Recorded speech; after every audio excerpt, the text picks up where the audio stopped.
Hi, I'm Isabel Johnson. I'm working closely with the Botanical Society of South Africa to achieve some of their conservation goals.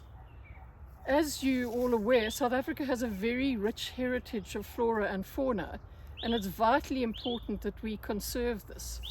It's under huge threat from human development, industrial, agriculture, and urban sprawl. And it's really important to try and conserve some of the small fragments that are left, which in themselves are also under a lot of threat from overgrazing and inappropriate burning.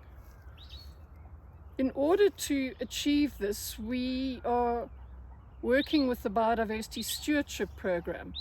Now, mention biodiversity stewardship and most people don't know what you're talking about. But it's basically very simple. Biodiversity is the variety of plants and animals that are found in an area. And stewardship comes from an Old English word which means caring for or looking after whatever it is that you have on your land or under your jurisdiction.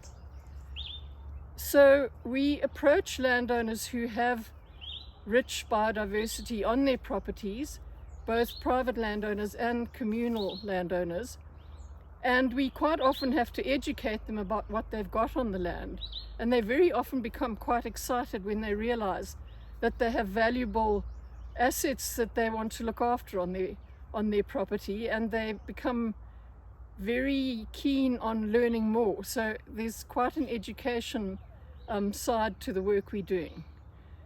There are two basic steps in implementing biodiversity stewardship.